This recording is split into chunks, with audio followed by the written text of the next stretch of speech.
Hello കൂട്ടുകാരെ, മാലയോഗത്തിൻ്റെ പുതിയൊരു ഭാഗത്തിലേക്ക് സ്വാഗതം. മാലയോഗം 48-ാം ഭാഗം. അപ്പോൾ ഉണ്ണിമായ ഹോസ്പിറ്റലൈസ് ചെയ്തിരിക്കുകയാണ്. അവിടെ നിന്ന് തിരിച്ചു വരുന്ന ഭാഗം തൊട്ടാണ് തുടങ്ങുന്നത്. കാർ ഷെഡിൽ കൊണ്ടുപോയി നിർത്തിയതും വിഘ്നേഷ് കാറിൽ നിന്നിറങ്ങിപ്പോയി. ഹാളിലെത്തിയതും സുബ്ബലക്ഷ്മി സോഫയിൽ ഇരിക്കുന്നുണ്ടായിരുന്നു.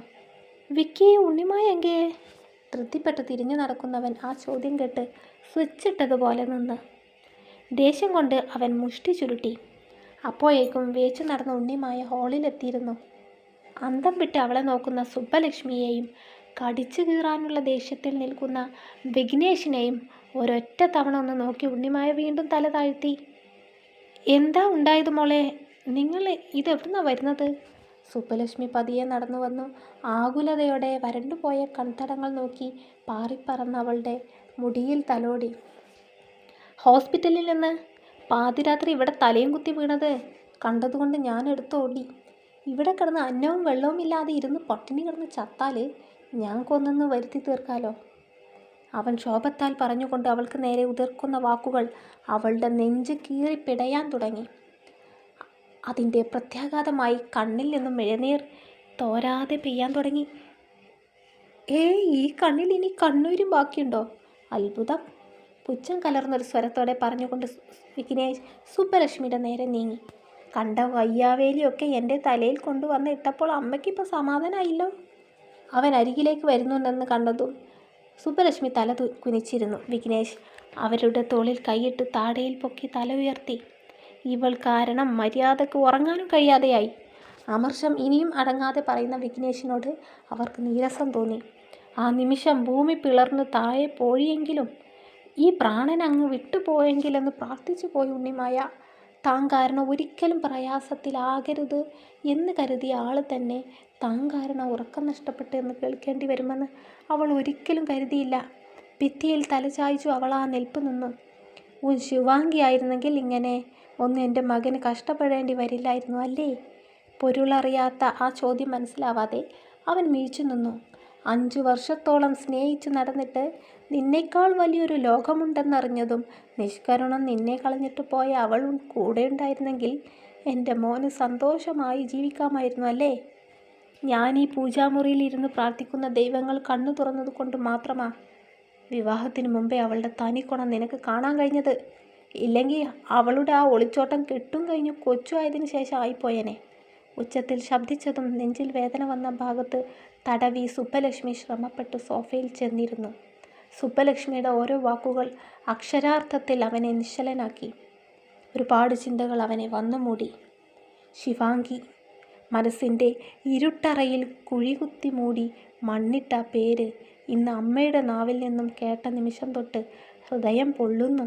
വെറുപ്പോടെ മാത്രം ഓർക്കുന്ന ആ പേര് അങ്ങനെ ഒന്നും തന്നെ വിട്ടു പോകില്ലെന്ന് അവൻ വേദനയോടെ തിരിച്ചറിയാൻ തുടങ്ങി. ക്ഷുഭിതനായി പൊട്ടിത്തെറിച്ച അവൻ്റെ ഹൃദയം പതിയെ തണുത്തു. അമ്മേ! നിറഞ്ഞൊഴുകിയ മിഴികൾ തുടക്കുന്ന സുബ്ബലക്ഷ്മിയെ കണ്ടതും അതീവ ദുഃഖത്താൽ അവൻ വിളിച്ചു. അവരുടെ കൈവെള്ളയിൽ സ്പർശിച്ചു. തൊട്ടുപോകരുതെന്നെ.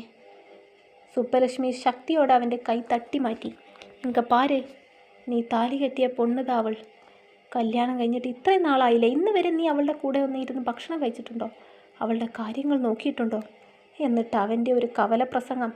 ആർക്ക് വേണ്ടിയാണ് നീ അവളെ അവഗണിക്കുന്നത്? ആർക്ക് വേണ്ടിയാണ് നീ കാത്തിരിക്കുന്നത്?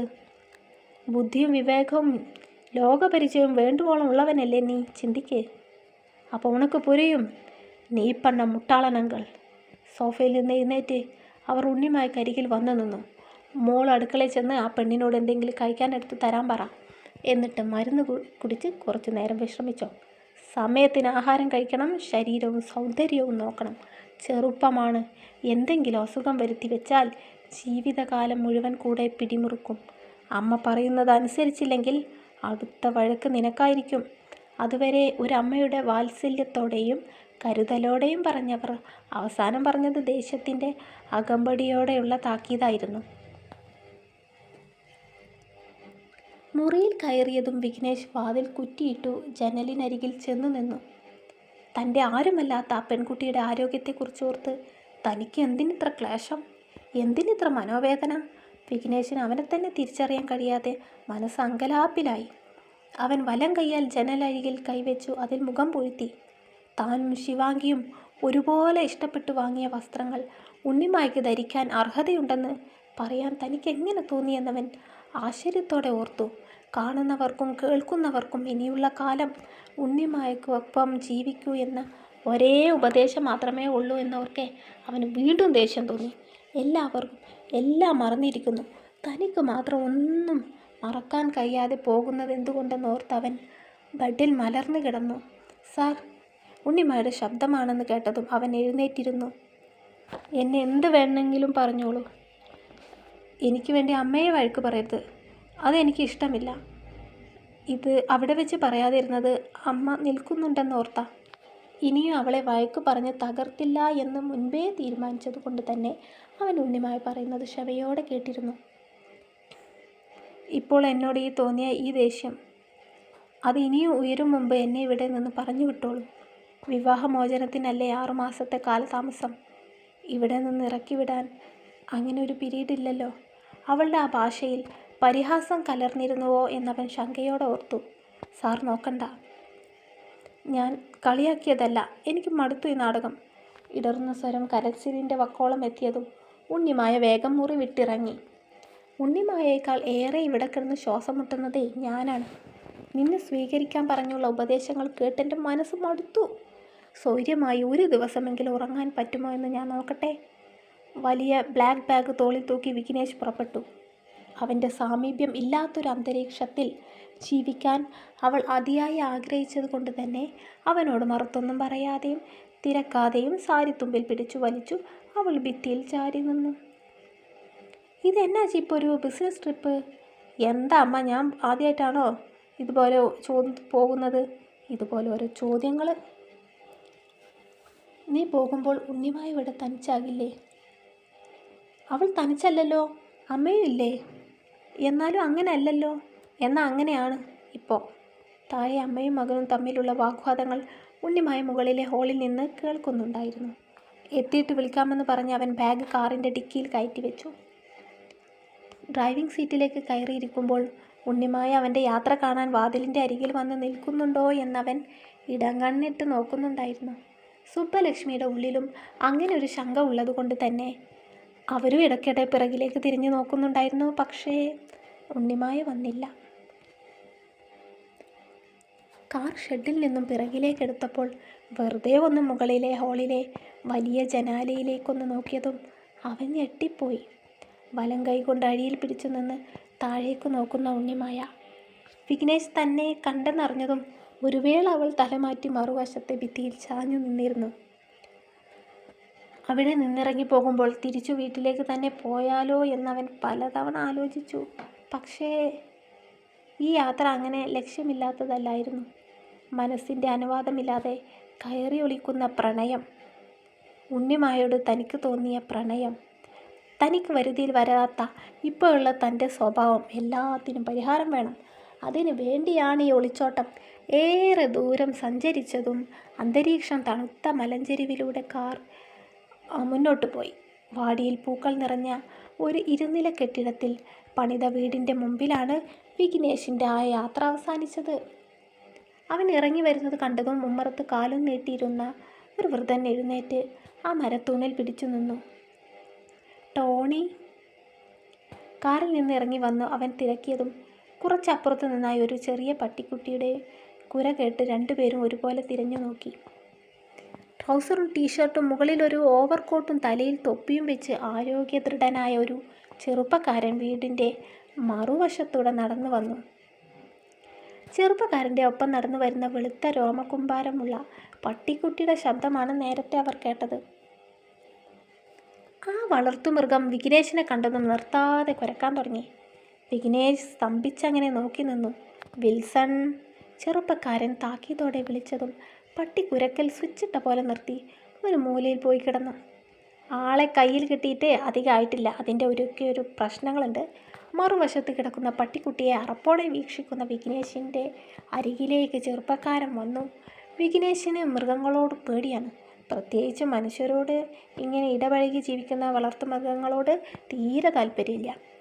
എടോ, എന്താടോ പറയാതെയും വിളിക്കാതെയൊക്കെയുള്ള ഈ ഒരു സർപ്രൈസ് വിസിറ്റ്?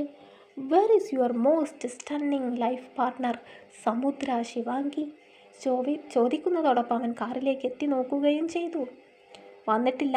വിഘ്നേഷിൻ്റെ ഉത്തരം കേട്ടതും അവൻ തിരിച്ചു വിഘ്നേഷിൻ്റെ അരിയിലേക്ക് തന്നെ വന്നു. എന്താടോ റെസ്റ്റാ? ചെറുപ്പക്കാരൻ അവൻ്റെ വയറിലൊന്ന് ഇക്കിളിയാക്കി. വിഘ്നേഷ് അതിലൊന്ന് തുള്ളിച്ചാടി അവൻ്റെ കയ്യിൽ പിടിച്ചു അവൻ്റെ തോളിലേക്കിട്ടു. ആണെന്ന് തന്നെ കൂട്ടിക്കോ. മനസ്സിനെ തകർക്കുന്ന എല്ലാ സംഘർഷങ്ങളെയും അടിമുടി കടിഞ്ഞാനിട്ട് വിഘ്നേഷ് ഒന്ന് പുഞ്ചിരിച്ചു. പപ്പ, ഇതാണ് ഞാൻ പറയാറുള്ള വിക്കി.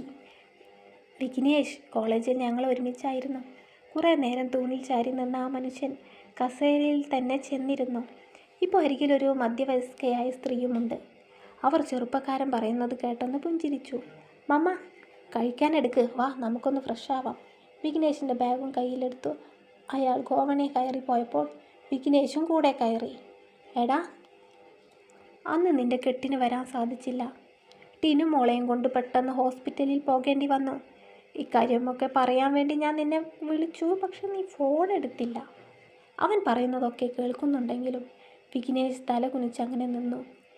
നട്ടുച്ചയായിട്ടും നേരിയ തണുപ്പ് ദേഹത്തെ പുൽകുന്നുണ്ട്. തണുത്ത വെള്ളത്തിൽ കുളിച്ചിറങ്ങിയതും വിഘ്നേഷ് 2 കൈകൾ കെട്ടി നെഞ്ചിനെ ഇറുക്കി.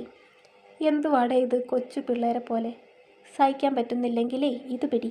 ബെഡിൽ ചമ്രം പടിഞ്ഞിരുന്നു പുകവലിക്കുന്നവൻ അവൻ്റെ കയ്യിലെ സിഗരറ്റ് വിഘ്നേഷിന് നേരെ നീട്ടി. വേണ്ട, പുതിയ ശീലം തുടങ്ങി വെക്കുന്നില്ല. അവൻ പുക പറക്കുന്ന സിഗരറ്റിലേക്ക് നോക്കി. ഓ, നീ ഇപ്പോഴും അപ്പാവി തന്നെയാണോടാ? അയാൾ 2 വിരലുകൾക്കിടയിൽ വെച്ച സിഗരറ്റ് ചുണ്ടോട് ചേർത്തു. ടോണി, എനിക്ക് കുറച്ച് നാൾ ഇവിടെ താമസിക്കാൻ ഒരു വീട് ഏർപ്പാടാക്കി തരണം. വിഘ്നേഷ് ഇടറിയ ശബ്ദമൊന്ന് നേരെയാക്കി പറഞ്ഞു. ടോണി അവനെ ആശങ്കയോടെ അടിമുടി നോക്കി. നിന്റെ വരവ് അത്ര പന്തിയില്ലല്ലോ. എന്താടാ, ശിവാംഗിയായിട്ട് എന്തെങ്കിലും പ്രശ്നമുണ്ടോ? അവൾ നിന്നെ വീട്ടിൽ നിന്ന് ഇറക്കി വിട്ടോ? ടോണി തമാശയിൽ ചോദിച്ചതും വിഘ്നേഷിൻ്റെ മിഴി നനയാൻ തുടങ്ങി. ശിവാംഗിയുടെ വീട്ടിൽ നിന്ന് മാത്രമല്ല, അവളുടെ മനസ്സിൽ നിന്നും എന്നെ ഇറക്കി വിട്ടു. അവൾക്ക് ഞാൻ ഒഴിഞ്ഞുവെച്ച സ്ഥാനം അലങ്കരിക്കുന്നത് ഇപ്പം മറ്റൊരുവളാ. ടോണി അവൻ്റെ കൈകളിൽ ഇറുക്കെ പിടിച്ചു. എന്നതൊക്കെയാടാ താനീ പറയുന്നത്? മനുഷ്യനും മനസ്സിലാകുന്ന ഭാഷയിൽ പറ. വിഘ്നേഷ് വാശിയോടെ ടോണിയുടെ ടേബിളിൽ ഇരിക്കുന്ന മദ്യം നിറച്ച ഗ്ലാസ് ഒറ്റ വലിക്ക് കുടിച്ചു. എടാ, വെള്ളമൊഴിക്ക്. കണ്ണുറുക്കി മുഖം കോച്ചി പിടിച്ച് കുടിക്കുന്നവനോടായി ടോണി ഉറക്കെ പറഞ്ഞു. കുടിച്ചു തീർന്നതും ചുണ്ടൊന്ന് അമർത്തി തുടച്ചു അവൻ തളർന്നു കസേരയിലേക്ക് വീണു. മിഴി തുറക്കാൻ വയ്യാതെ അവൻ നെറ്റി ചുളിച്ചു. അറിയാത്ത പണിക്ക് നിൽക്കണമായിരുന്നു വിക്കി. ടോണി വിക്കി ചാരിക്കിടക്കുന്ന കസേരയിലേക്കൊന്ന് എത്തി നോക്കി. തുടരും. പുതിയൊരു നാട്ടിലേക്കൊക്കെ ചേക്കേറിക്കുകയാണ്. മനസ്സൊക്കെ ഒന്ന് തണുക്കാനും മനസ്സൊക്കെ ഒന്ന് മാറാനും. അങ്ങനെ കഴിയുമോ? വിഘ്നേഷിൻ്റെ ഉള്ളിൽ അറിയാതെ ഉള്ളിനായി വന്നിട്ടുണ്ടല്ലേ. അപ്പോൾ എല്ലാവരും അടുത്ത പാർട്ടിന് വേണ്ടി കാത്തിരിക്കില്ലേ? കൂടെ ചാനൽ സബ്സ്ക്രൈബ് ചെയ്യണം കേട്ടോ. Thank you.